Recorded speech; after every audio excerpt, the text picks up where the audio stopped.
Talvez ele está dizendo o seguinte: o que importa aqui não é o texto que eu estou lendo, é o que eu vou falar depois. Deixa eu dizer uma coisa para você. A parte mais importante de um sermão é o texto. Porque só vai ser sermão se ele expor o texto que ele leu. Então é uma recomendação: leia o texto uma vez, 5 vezes, 10 vezes, 20 vezes. Leia, leia, leia. Deixe que esse texto entre em você. Se possível, decore o texto. Leia com entusiasmo, leia com vibração, porque quando a pessoa vê você ler o texto e diz: esse homem tem alguma coisa para nos dizer. Segunda coisa, segundo verbo: explicar o texto. Calvino dizia que pregação é explicação da Escritura. A não ser que você explique o texto, você não pregou. Você conhece aquele tipo de pregador que lê o texto, vai embora do texto e nunca mais volta para o texto? Ele viaja, faz viagens internacionais e espaciais. E você pergunta: meu Deus, mas por que ele leu esse texto?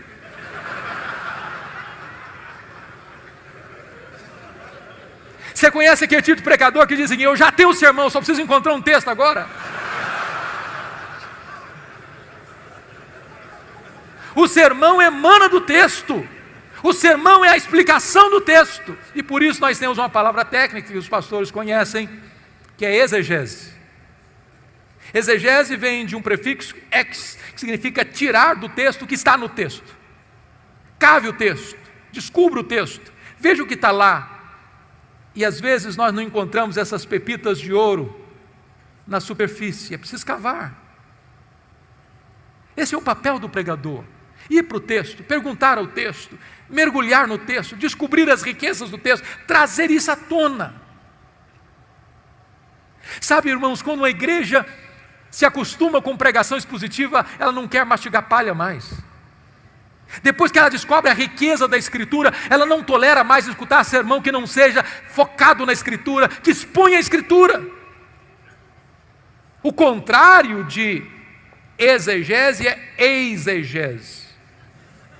Exegese tem o prefixo eis, significa colocar lá, o que não está lá. Tem muito pregador que vai para o púlpito com as suas ideias. E ele tenta impor ao texto o que ele pensa, o que ele acha. Ele já tem uma ideia preconcebida.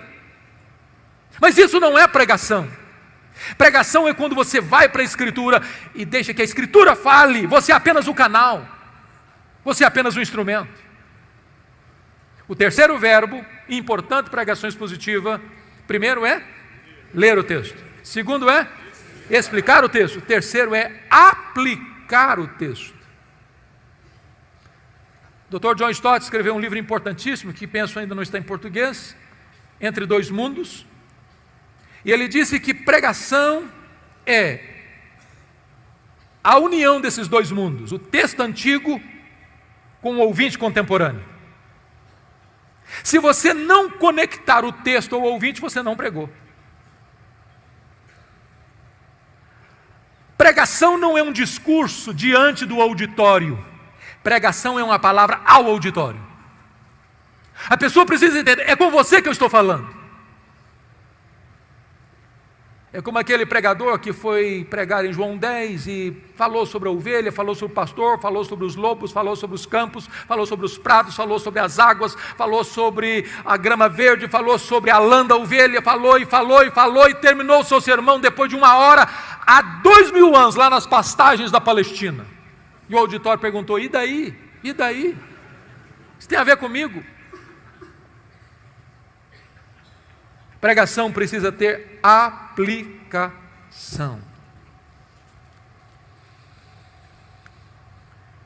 E aqui é importante uma coisa: se você não interpretar corretamente o texto, você pode ser herético na aplicação. Você pode proibir em nome de Deus o que Deus não está proibindo. Você pode fazer promessas em nome de Deus que Deus não está fazendo. Você se torna um falso profeta, um falso mestre, um falso pregador. Haddon Robson escreveu um livro importantíssimo e ele trabalha sobre esse assunto, falando da heresia da aplicação. Quando o pregador não interpreta o texto, ele se torna herético na hora de aplicar o texto. Há pouco tempo eu estava vindo de Governador Valadares, fui pregar lá um dia à noite, retornando para Vitória, já por volta das 3 horas da madrugada, com muito sono, quase chegando em Vitória. Eu disse: meu Deus, eu não aguento o sono. E aí eu liguei o rádio para ver se eu me desparecia um pouco. E um pregador pregava animadamente sobre Sansão, e eu fiquei ligado nele para tentar não ficar desligado do volante. E lá pelas tantas ele disse o seguinte: se você tem que enfrentar os seus leões, como Sansão enfrentou o leão. Eu disse: eu também tenho que enfrentar o meu leão. E ele disse: se você vencer o seu leão e matar o seu leão, você tem a recompensa, você pode chupar o mel da sua caveira. Aí eu pensei: meu Deus, eu não entendi o texto. Porque ele não entendeu o texto, ele aplicou o texto erradamente e cometeu uma heresia grave. Porque o mel da caveira do leão para Sansão não foi recompensa, foi uma quebra de um pacto que ele tinha feito com Deus, de nazireado. Ele não podia tocar em defunto, ele não podia tocar em cadáver. Se nós não entendermos a Escritura, nós vamos correr o risco de aplicar de forma herética. Mas talvez você pergunte assim: pastor, quais são as razões por que hoje poucos pregadores pregam expositivamente? Eu vou lhes dar algumas razões. Primeiro, penso eu que muitos seminários ainda não estão comprometidos com o ensino aos seus alunos sobre pregação expositiva. Eu fiz seminário há 30 anos, e na minha época não se aceitava pregação expositiva. Quando um aluno tentava fazer um sermão expositivo no púlpito, ele era criticado.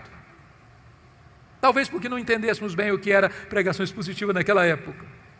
Mas é triste como se dá pouca ênfase à questão da pregação ainda nos currículos dos seminários. Somos mais treinados a defender a Bíblia do que pregar a Bíblia, como se a Bíblia precisasse da nossa defesa. Olhe os currículos. Se a maior tarefa do pastor é pregar a palavra, isso deveria refletir no currículo dos seminários. Passamos sobre esse assunto como o gato passa em cima de brasa.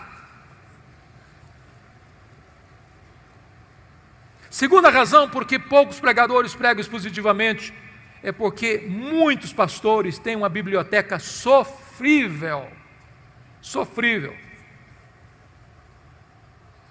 Eu tenho visitado muitos pastores, colegas, e uma das coisas que eu gosto de fazer é visitar a biblioteca do pastor. E tem hora que eu fico chocado, porque eu vejo alguns poucos livros já amarelos de tanto tempo, empoeirados, e eu penso assim: ou esse colega é um fenômeno, ou ele está dando uma sopa rala para o povo. Queridos irmãos, é impossível pregar expositivamente sem estudar seriamente. Impossível. Deixa eu dizer uma coisa para você: se você é pastor e não gosta de ler, dá uma checada na sua vocação.